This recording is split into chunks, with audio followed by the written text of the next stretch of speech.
Buongiorno e benvenuti. Welcome to Art Yoga Pills with me, your host, Dinny. In this space, we will connect and share together about creativity, inner child, and self-awareness. Siete pronti? Enjoy!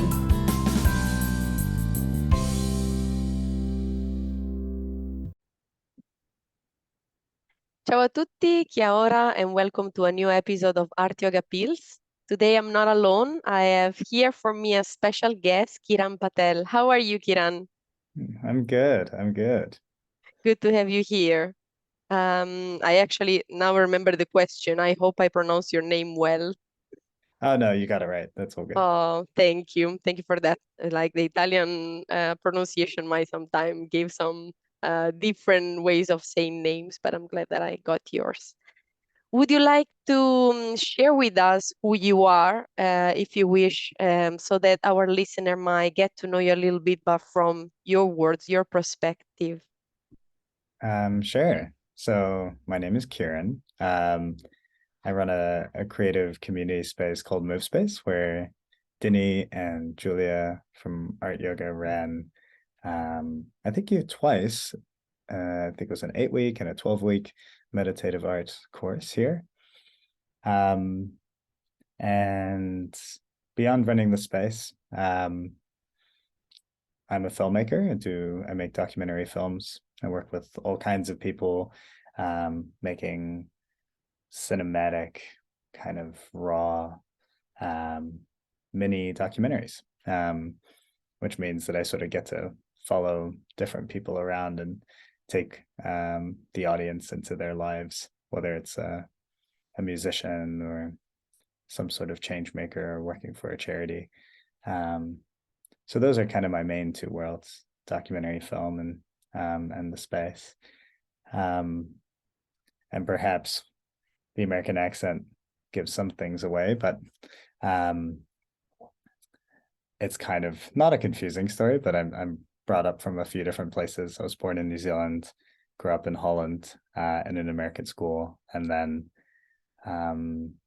England for a year, and then now back in New Zealand. And my parents and I'm ethnically Indian, so a bit of a mix from all over the place, really. But yeah, Uh, that's kind of me.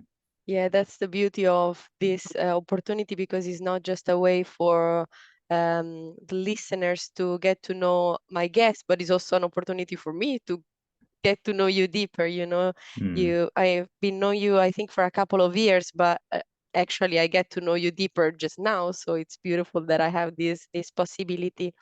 You mentioned two big passion of yours, and I Mm. would like to dive into both. But since I met you in relationship with MoveSpace, I would like to start with that. I guess my question is, how this project, this creative project, this space of yours started. What's the story behind it, and what is keep on moving you along this path of sharing with other creative souls? Mm. Nice. So MoveSpace's story kind of begins well before we took the lease. My grandparents bought the building that MoveSpace is in early in the 1970s.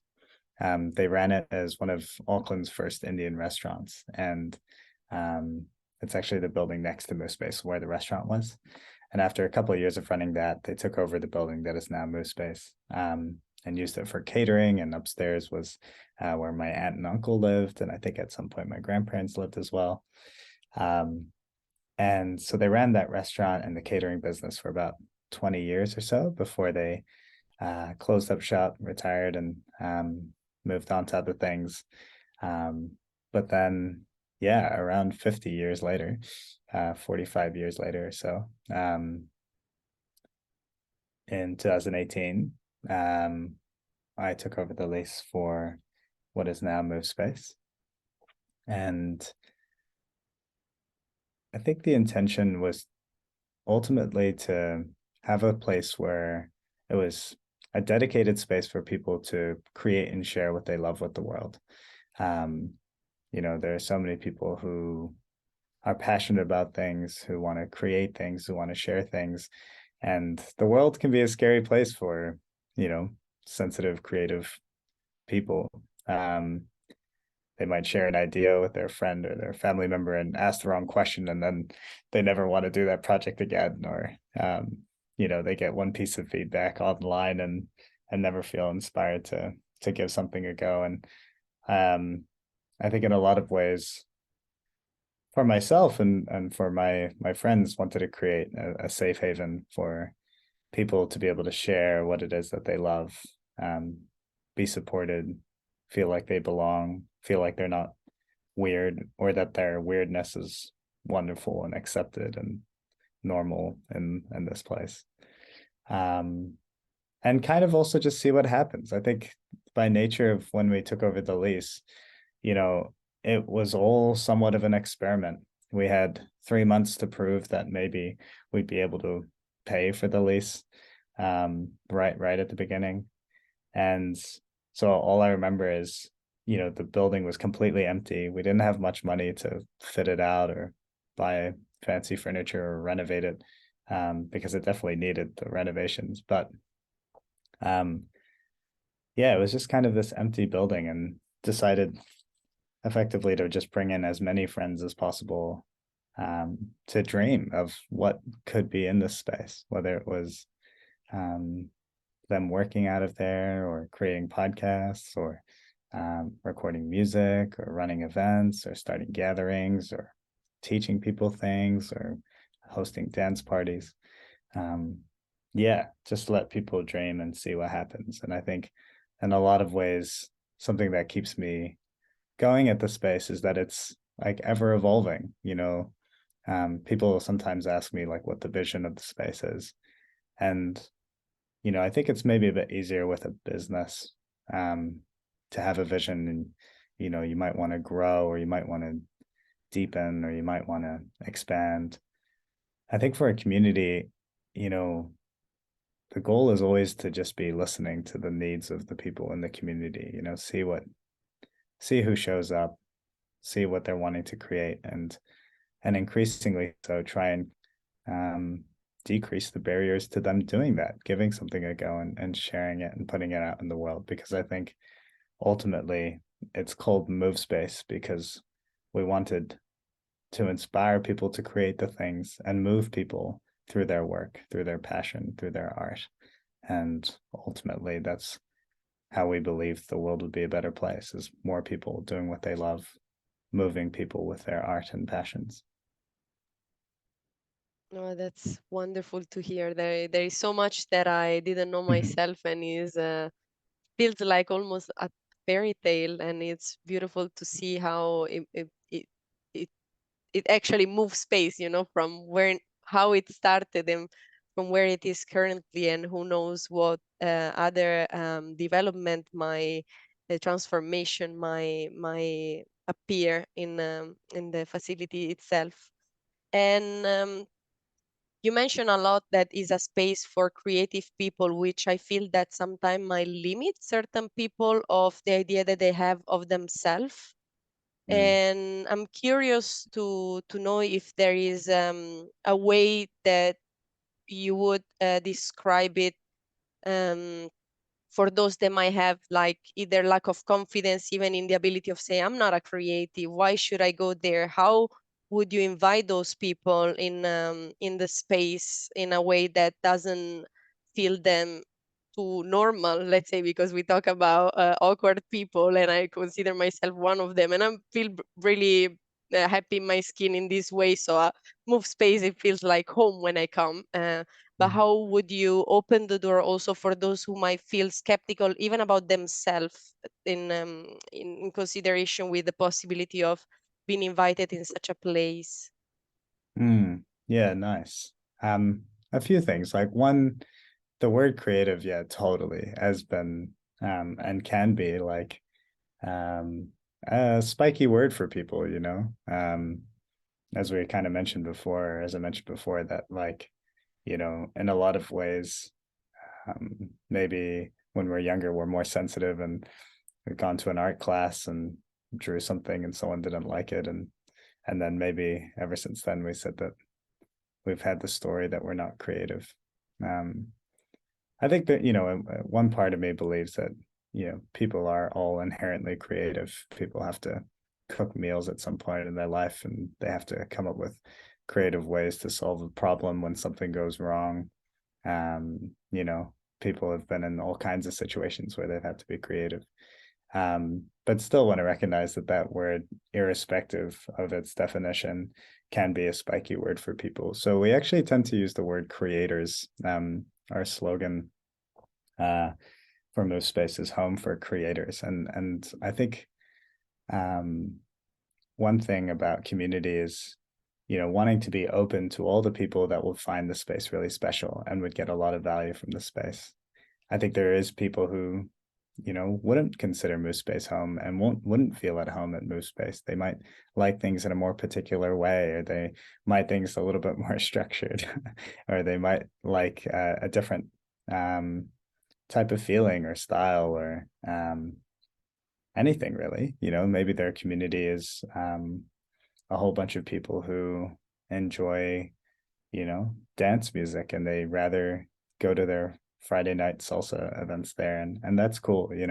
So I guess it's like, in a lot of ways, trying to identify whom we can support most with the kind of style or ethos of our community, and opening ourselves as much to those people.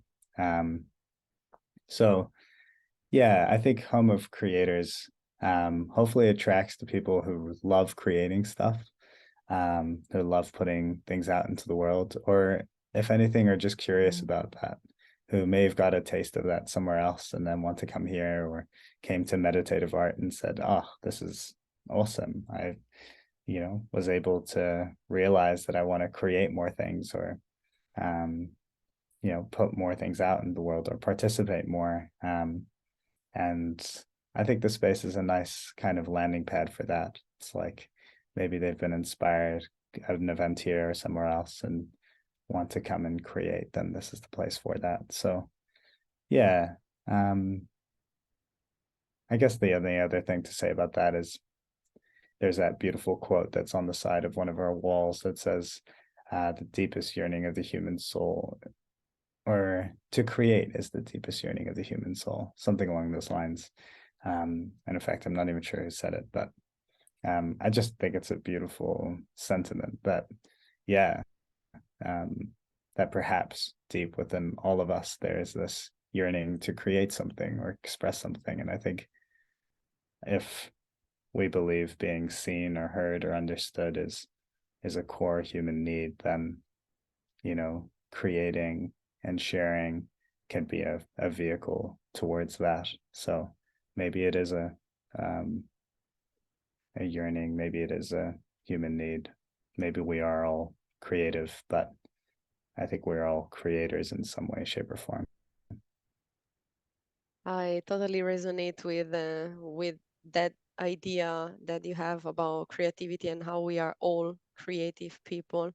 And I guess the one thing that I want to add on top of what you share about MoveSpace, from my point of view, the way I see it is that is not just limiting to art.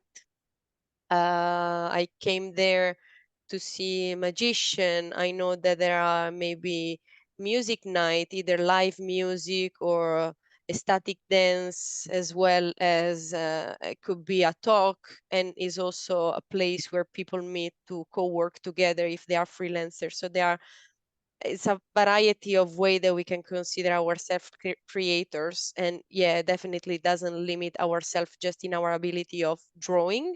And yeah, I would like to reinforce that, because it's something that, once again, it gives um, me the motivation of inviting more people. And it's like, hey, there is that cool space in Mount Eden in Auckland. You should go and check it out. Maybe you can do your event there, or you can go and visit what event they are offering, because it's way more than what we think it is. And to me, it happened just by coming in. Sometimes you also do markets, and it's quite cool to see how it's like, I have the word just in Italian, but it's like a chameleon, it can transform his color and nature and become so beautiful, adapting to people, instead of people adapting to it. So I really appreciate the fact that it can be so diverse and include so many different people despite of their background, their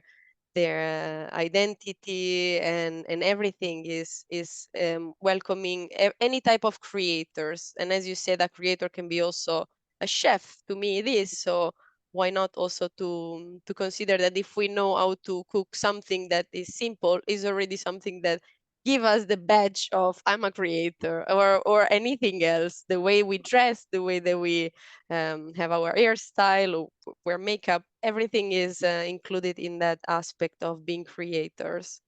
Mm. Yeah, absolutely. I think that, yeah, that's a beautiful idea.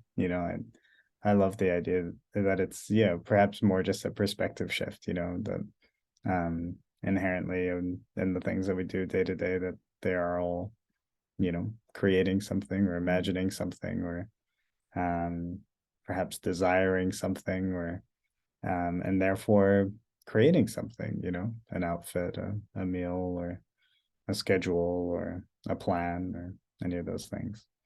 Hmm. And I love the idea of the chameleon. I think that's great. I think, it maybe sounds too metaphorical, the changing color, but in fact, we do change the color of our walls very often. So that is very accurate. And yeah, I think there is a lot to be said about the fact that, yeah, it's more probably about listening to people rather than people trying to listen to how the space works. And I think a big way of illustrating that is that the feeling of the community and the space itself changes so rapidly. And that's purely because the people change as well. Over the years, people come and go. There's different people who sort of drum the heartbeat of the space, and the things that they're interested sort of show up in the space, or the people that they attract is kind of more of what the space then represents at the time. So it's probably less about one person's vision, and more about the people who show up and who's around. And it's kind of like a museum in a city of like the creators, and being like, what is the sentiment or the feeling or the moment in time now. Maybe there's a lot of wellness, and maybe that's what the community needs right now, or maybe there's a lot of dance and creativity because that's what people are attracted to right now, or whatever. And so it's kind of just riding the wave and chameleoning around. I'm glad you like my analogy. That at the end, lack of words bring me to a better idea of what move space is. And we've been talking earlier that you also have within yourself other creative potential that I'm really curious about, because as I shared, I know you mainly for MoveSpace, and of course I see what's going on a little bit from the social media in your life, but I actually have no idea, for example, of how you started your path, your interest and your passion in what you do, the filmmaking. So I'm curious to discover a little bit about that in your own world. You can start from whatever point, and then from there we will see how the conversation will flow.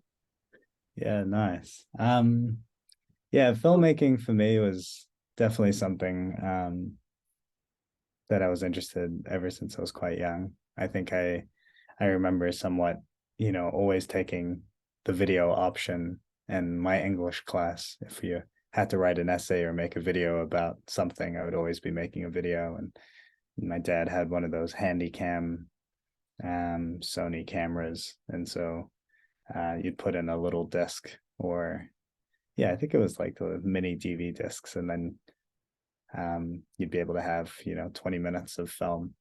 And yeah, you'd go and make films, and I would do that, and make them for my English projects. And then all of a sudden it was on the weekends when my friends were playing football or soccer, I'd film that. And then we come up with little stories.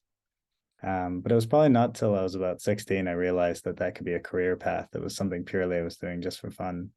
And I think when I was 18 and I was sitting in my career counselor's office telling them that I wanted to be a filmmaker, I remember I was kind of met with this sort of, well, hey, look, maybe there's not going to be many jobs in the film industry. I think The Hobbit had just stopped filming in New Zealand.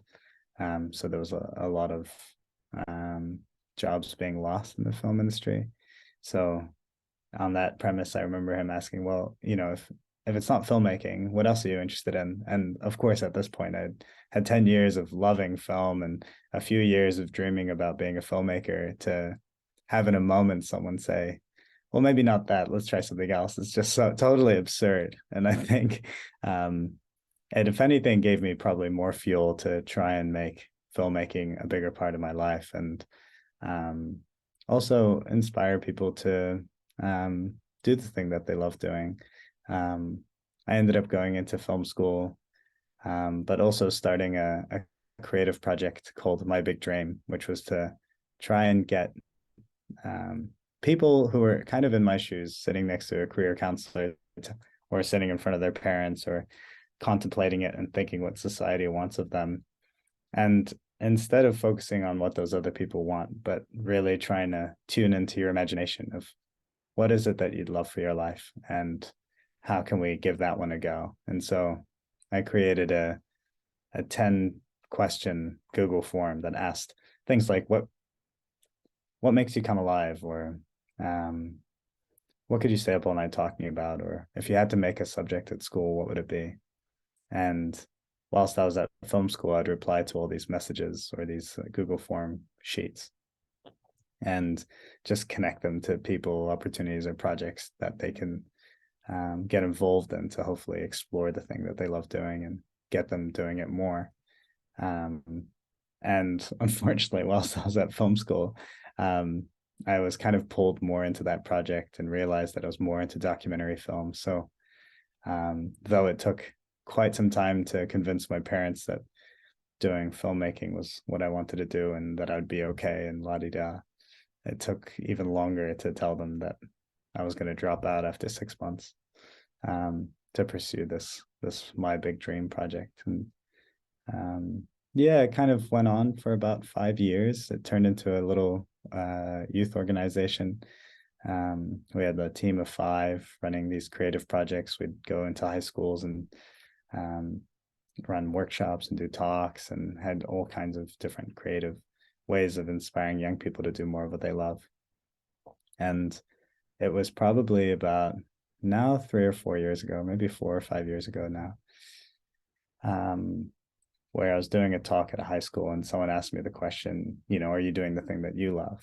And are you doing the thing that makes you come alive? That was kind of our slogan. And I said, yeah, it's doing this, inspiring you to do the thing you love. And they go, well, what is it that really makes you come alive? And I, of course, had to say filmmaking. And they said, what sort of films have you made recently? And I said, oh, well, I haven't made anything in about 5 years since film school. So at that point, it was kind of one of those moments where I thought, oh, maybe it's about time I close up this organization and start making some films. So yeah, about 4 years ago, I kind of picked it up again, and yeah, I've just sort of been exploring it and doing different personal projects and commercial projects and freelance projects, and have landed on this style of kind of candid, raw documentary that really brings you into people's lives, and you sort of get to see behind the scenes of how people do life. And I think it's less about, though it's taken many shapes and forms in my life, like where filmmaking fits in for me, I've now really come to realize that film is just an opportunity for expression for me. And I think the feelings you feel watching my films, hopefully, are the feelings that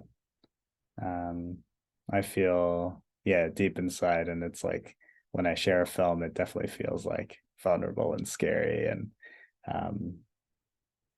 yeah, it's a beautiful, wonderful thing that I love doing, and feel very blessed to be able to do now. Just about half of my time goes into making films, and yeah, I feel really blessed to do that.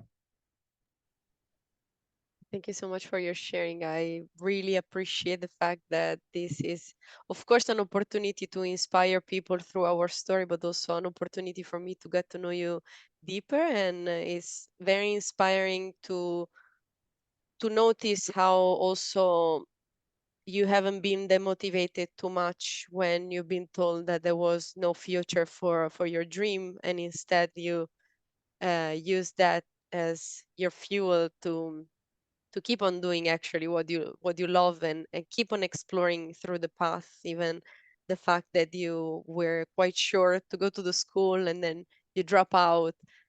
It feels to me that you always kind of knew where you wanted to be, and it feels like that there was nothing to stopping you to chasing your happiness, and being creative, and keep on being inspired by all those that you meet, but also possibly you inspire all those and motivate them as well, by let them know that no matter how crazy your dream might sound, it is possible to make it happen. It might not be um, financially sustainable at time, and this also from my personal experience, I see that not always I make a living with my passion, but it doesn't matter because it makes me feel alive, and this is what Mm. I can hear from you as well, that it doesn't matter how many doors or walls you can find in front of you that stop you to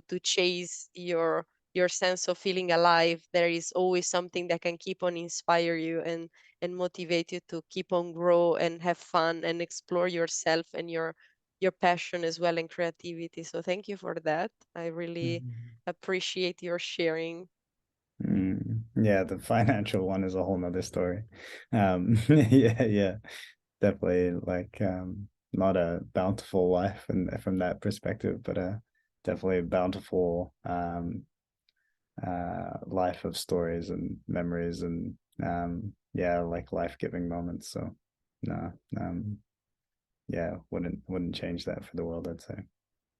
Thank you for that. It's yeah, we need to be aware that it's a different story, possibly financially be sustained with what we like, but we don't have to stop dreaming just because there is that boundary sometimes that might make it harder, and it feels like we don't have this problem that much. We can still chase our dream and always go for what we like and what we love. So thank you for that.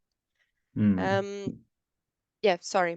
Go Oh, I ahead. was just gonna say it's probably also important to acknowledge that, like, there's so many things that I feel blessed to um, have had growing up, supportive parents and wonderful education and a lot of opportunities that come my way. And I've throughout these years, um, yeah, having mentors and friends and community people in my kind of wider community all be of support to make this journey easier, and in circumstances or environments where any of those things are harder, it just makes this journey even harder. And I feel like blessed to have all these things. And I think even then, living a life doing the things that you love doing can be at times challenging and difficult.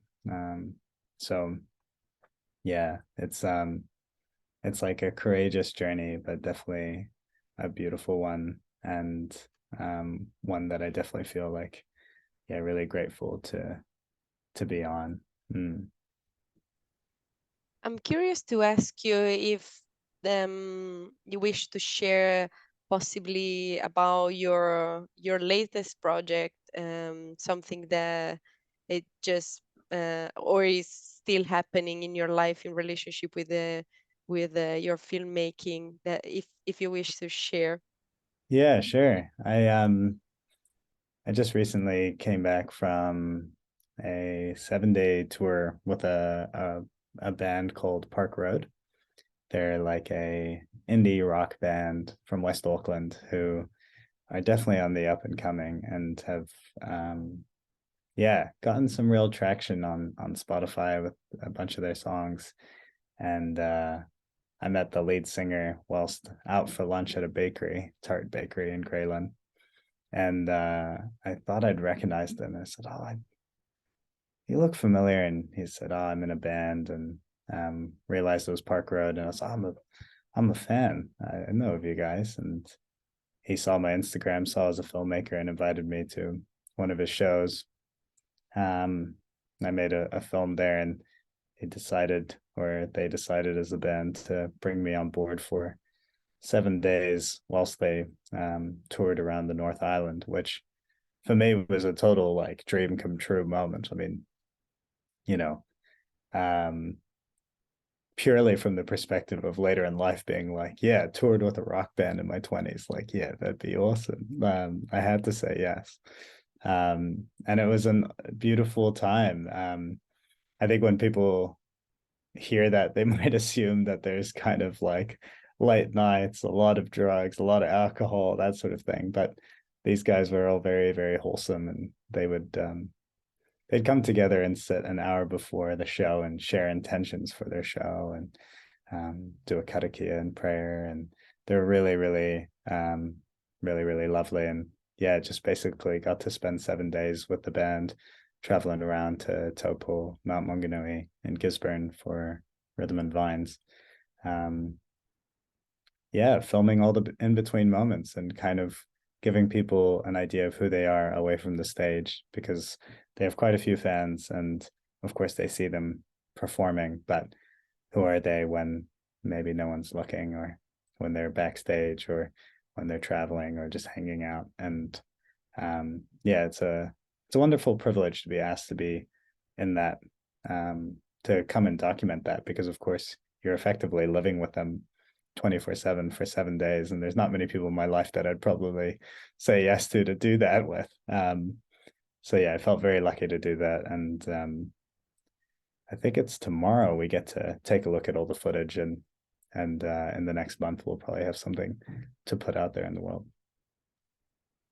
Oh, thank you so much for sharing that, because my question was actually coming from the idea of who is behind the camera. It's never been seen, from the spectator point of view. And so you were saying how the musician were out of the stage, so when nobody see them, and that was my curiosity for yourself, like how is your documentary documenting other people, but nobody see you, so it's kind of that where my curiosity started to get to know your experience, because it's the one that possibly was never going to be shared. Of course you share maybe with your friends and stuff, but nobody will capture you while you're actually filmmaking. So it's kind of a loop of interesting life moments that I was curious to capture for you with your sharing in this situation. And it's beautiful that your answer was kind of like the mirror of my question. So beautiful. Yeah, I mean, yeah, you're right. It is quite funny. Like, yeah, purely documenting their story. I don't know. I don't, like, it feels nice to be able to share the memories I have of the tour with friends. And of course I post some of those things online as well. But yeah, when I'm there filming, I'm just pure in the moment, and I'm there to do a task, um, and I think that task is befriend them and have a good time and capture those moments, and capture them when they might be their most honest or authentic self. And yeah, so I kind of get into a very present mode, because you're sort of effectively just being present to any moment where in which yeah, there might be some insight into their life. But yeah, like I love what I do, and I get to work with some really cool, interesting people. And yeah, even within the last 6 months, I've definitely had some new fun experiences. And I think, like any sort of creative endeavor, the more you do it, the more you put out stuff in the world, hopefully the more people want it. And that's really been the case for me. So over the past 6 months, I've just been sort of, yeah, creating more and more, and getting different people on board. So yeah, it's an exciting time at the moment. Well, thank you so much. It's something that I never had to ask no one. So I'm glad that I could be curious with you and get to know your experience on this aspect of your life. So thank you for the immense sharing that you did. I wanted to ask you at this stage if there is anything else that you wish to share that I might not have asked you, but you feel like quite important to share with our listener that I might have missed, or yeah, you can also say Um, no, but well, I mean, I feel like there's no, there's so much we could talk about, I guess. mm, And um I guess maybe I have a question for you of like what's ooh. um a favorite question that you like asking people or like being asked? Do you have a favorite question that you like being asked of you? Oh, that's interesting. I realized that I really like to answer question. Hmm. Uh, but I don't think I have a preference question. Maybe there are Hmm. annoying question that I actually wish to not receive. But my favorite question, I, I'm actually, oh, that's probably this is an interesting question to receive because it put me in a place where I need to ponder and think about. Hmm. But I guess possibly anything that gives me the possibility of expressing myself and Hmm. being heard for who I am, I think is what I appreciate, like the honest curiosity of people that wish to get to know someone, Hmm. and with no boundaries, because sometimes it happens that people might ask question and then either listen just a little bit of the answer or go on with other question, and you don't even get yourself the chance to conclude the first topic that you need to jump already to the second question. So yeah, I guess just like anything that allow me to have a free flow with an honest reciprocity of listening and uh, and sharing, I guess. Hmm. I don't know if this satisfy your your curiosity. No, no. Yeah, it's cool. Um, yeah, I love like asking those sort of questions that sort of take you just beyond the surface and being like, questions that you might not already have an answer to. That do get you to stop and think like, hang on, how do I feel about that? Yeah, yeah, Um, those ones, I guess, as well. hmm. They make you stop and question a little bit. Question the question. Yeah, yeah. But I feel like we haven't. Those are kind of probably the headlines of life at the moment, I'd say. Yeah. Thank you. Thank you for the question. It feels like in reverse. I admire a lot people that have interesting question to ask, which is something that I'm finding myself still like exploring that realm. So I really appreciate when people come up with a question that make you question. So thank you for yours.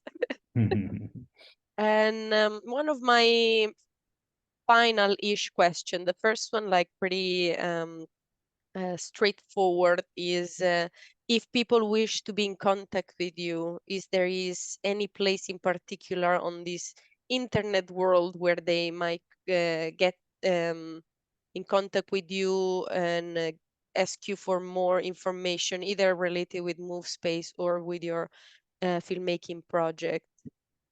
They will Yeah. appear anyway on the description, but if there is anything in particular that you feel it might be more effective. Yeah, I think the easiest is probably Instagram, which is my first and last name, so Kiran Patel Films. But if you don't use Instagram, then probably my email, which is my first and last name, nz@gmail.com. But yeah, I love meeting people and hearing what people are thinking about. So yeah, if any of this sort of stuff has sparked anything, feel free to contact me. And the final one that I want to ask is actually a three-part, but quite fast or long. That is up to you, the answer. But you came to our session of Art Yoga, and you might be familiar that we always conclude the session with three grateful things that happen in your day. And in this format, I actually transform, like keep the idea of the three things, but transform them in a way that it can be extended also for those who are listening. And so my final question for you, if there is three empowering messages that you wish to share with us, starting even with yourself, like something that you would tell yourself, and then of course extend it to me and everybody else who is listening in this moment. Hmm. Hmm. I want to say also, no matter how small or big they are, doesn't Okay, need to cool. be the I'll go with the first things that come to mind. I think I love the idea, and it came up in the conversation of just like giving things a go. Like can you like I think a lot of people can be paralyzed by the idea of not being sure of how something's going to go. Whether it's an idea they're putting out in the world, or starting something, running a class, starting a project, starting a business. But I think, I've never regretted giving something a go. I think I've only regretted not. And there's probably a more eloquent way to say that, but I think, yeah, I feel like the parts of my life that I've really enjoyed the most has been the times in which I've really just like, metaphorically have closed my eyes and gave something a go, even when I didn't know how it's going to turn out. And, creating the first step, being something that, maybe is lower risk, but celebrating the fact of giving something a go, because yeah, that's been an awesome sort of, I suppose, somewhat like simple life philosophy of like, let's give this a go. um Two others. I'm trying to think of things that yeah, maybe said. I think like um especially when I was younger, and I think of the story I told when I was like 18 in front of my career counselor's office, like in front of my career counselor, of like, yeah, maybe not necessarily needing to take everyone's advice. Um, yeah, and just like questioning when someone does give you advice or tell you about something or gives you feedback, taking a moment to be like, okay, well, this is what this person thinks or believes, but it doesn't by all means be the truth of anything. The truth of something, is definitely, at least in my experience, deep within myself. And if I feel off or wrong or unbalanced about something, it's generally speaking the things within me that sort of have deeper insights that will help me out of it. Of course, with the guidance of people, but I think in the context of, ideas and projects, not everyone's advice or not everyone's feedback will be the most helpful thing. So, yeah, question that sometimes. I'm glad that I've done that and at different times in my life. And then lastly,